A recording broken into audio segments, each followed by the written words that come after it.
Hello my friends, welcome back to another video.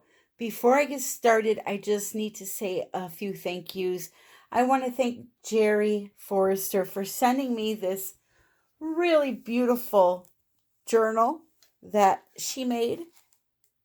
Well, she did an acrylic pour on the cover. I thought it was such a cute idea. Here is the back. I just absolutely love it. Thank you very, very much, Jerry. That was awfully kind of you. Thank you. I also want to thank Sherry Welsh for sending me the surgical gloves. They absolutely fit like a dream, and I'm very, very grateful for those too. And then the last thank you I want to give is to Miss Lori Finzer for this beautiful poem. I lost 3 of my cats in the last year and 2 within the last month. So she sent me the beautiful Rainbow Bridge poem. And they actually have a foundation. And I guess she purchased this for me. They send, a letter saying that they are sorry. And then the founder tells you her story of her loss. And then the poem. And then a little tiny pin for you to wear or to put somewhere to remind you of your loved and lost pets. So, Lori, thank you very much. There is one last thing that I need to say. I got to straighten myself out here. I personally email everybody that sends a donation in for the channel. The only time that doesn't happen is when somebody makes a donation via super chat.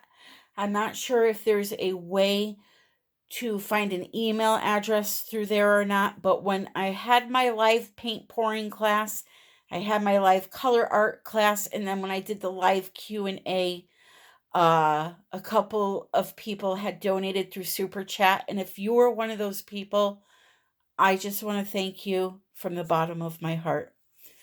Okay, let's get going, shall we? Okay, so today I am going to be doing a cloud pour on a red base. Now, I did something special, and I hope this is going to help some people.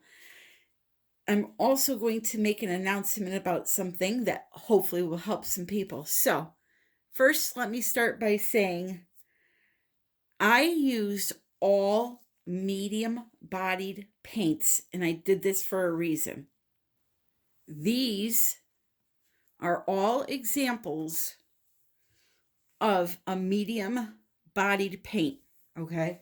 Now, the reason why I used all medium body paints was so that I could come up with exact to the T measurements for you. So if you are struggling with the cloud pour, get out a couple of medium bodied paints and follow this recipe exactly. I want a little bit of a white center, but I don't want a lot. So I think what I'm going to do is I'm going to put the white in, but I might layer it somewhere else besides the top. I don't want that big white center.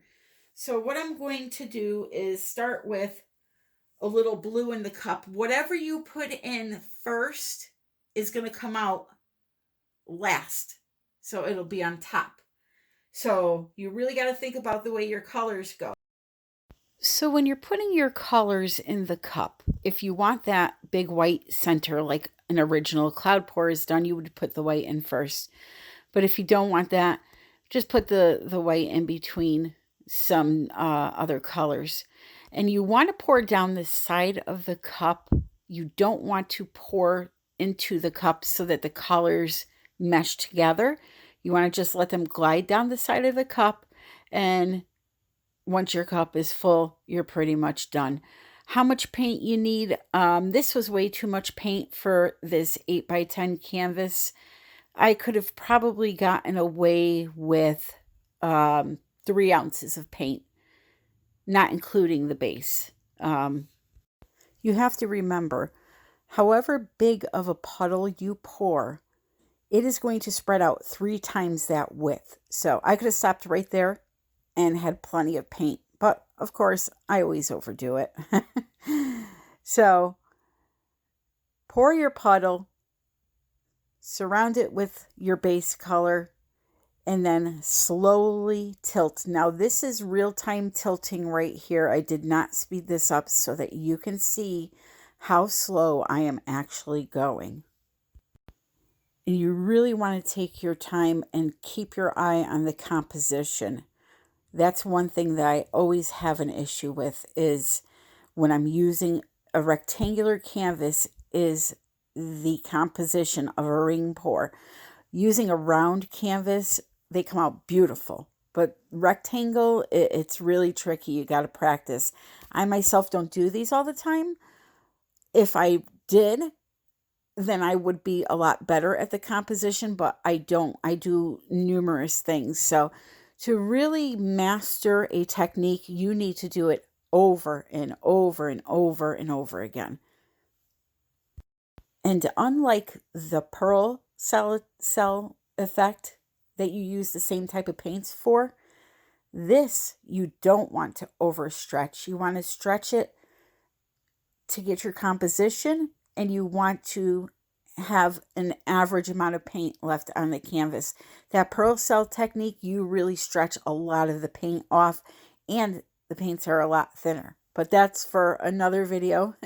I do have a video for that technique if you're looking for that, and I will be experimenting more with that this week also. I just have to thank Leslie for sending me this Lazy Susan. It's a glass Lazy Susan. I absolutely love it. It's a 24-inch. I have it protected with some press and seal, and it was just a really great thing to work on. I had a lot of fun with it. And I like the fact that it's glass, because if you get a little paint on it, you can just wipe it right off.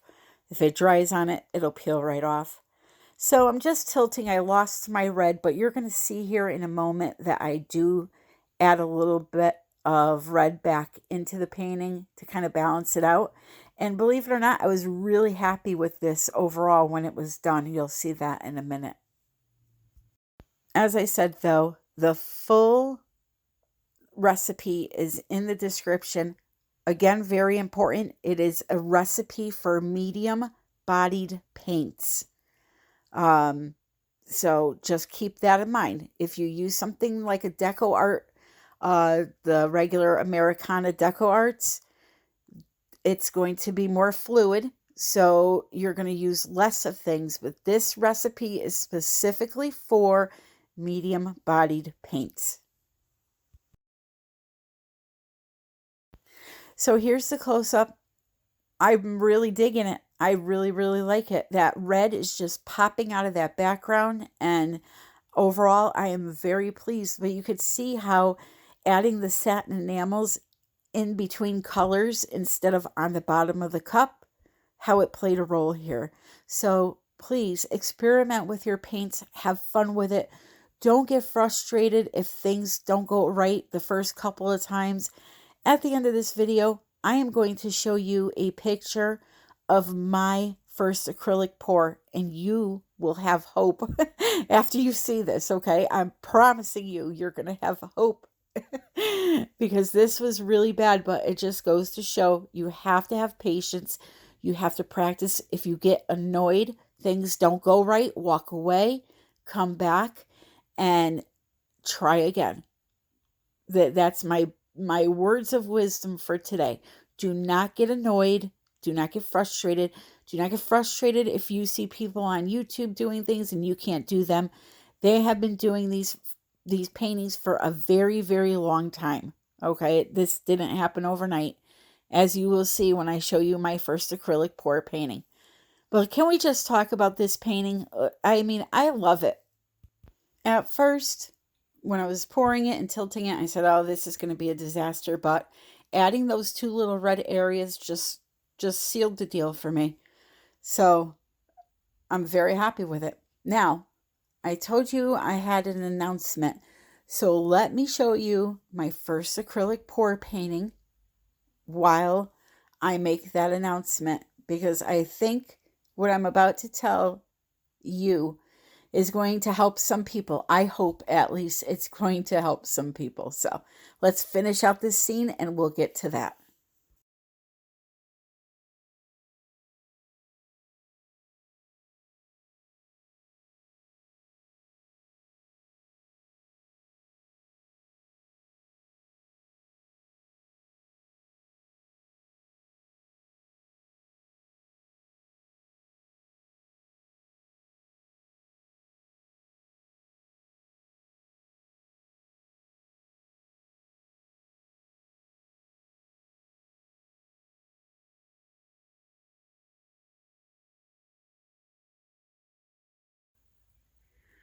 So how is that? How is that for inspiration? This painting started out pink, purple, green. I made the classic mistake as a new pourer.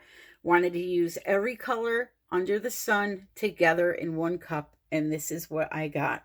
So if that doesn't give you hope, nothing will. So I think I'll just let you stare at this homeliness while I make my announcement. So I am going to be offering online courses, but my online courses are going to be totally different than your normal online courses. I've already done this with a few people, so it works great. My online course is going to go like this. If there is one technique that you are struggling with and want to learn, I am going to create a course specifically tailored to you, your supplies, whatever your current situation is with supplies, brand. This is how it's going to go. For example, you want to learn how to do a flip cup. You are going to contact me and say, hey, Tammy, I need to learn how to do a flip cup. You're going to give me your number. I'm going to call you. We are going to communicate. We're going to talk about the types of paints you have, colors, pouring mediums, etc. I am then going to turn around and create a custom tutorial for you, for your paints, for your technique. Now, why is this different than any other online course, you may ask? Because when you take an online course, it is a general course. It is a course in acrylic pouring that may show a couple of techniques that you may like, that you may not like. They use different brands of paints than you may have.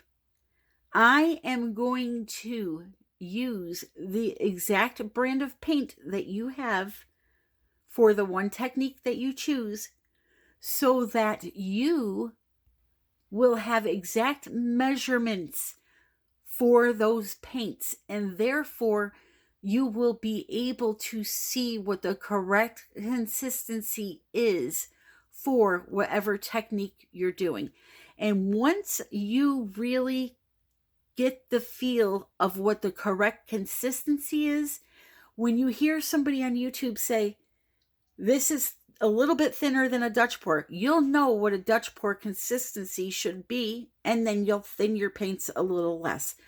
Trust me, with this tailored type of course, using the ingredients that you have, I think that it will help much more than me creating a general acrylic pouring course that everybody's been asking for, that just goes over the various things that are involved in acrylic pouring. This will be tailored to you and to what you have. Because let's be honest, not everybody has Floetrol. Not everybody has pouring medium. So, unless I do a course that covers every single ingredient out there, I feel that this way is more beneficial. So if you are interested in more information, you can email me, artbytammy@yahoo.com, and we will take it from there. Again, I'm a firm believer that once you master one of these techniques, the rest, it just goes a lot smoother. So again, artbytammy@yahoo.com if you're looking for a tutorial that is tailored to your needs. And I probably should stop looking at this painting now, because something, not only is it the worst painting on the face of the earth, but if you had lunch, your stomach's probably upset now after seeing this ugliness.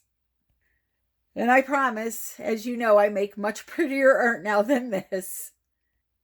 So I want to thank you all for joining me. If you're interested in that tutorial, just send me an email. All the links for the supplies that I use are in the description below, along with money-saving coupon codes. I love you all, my friends, and until next time, happy pouring.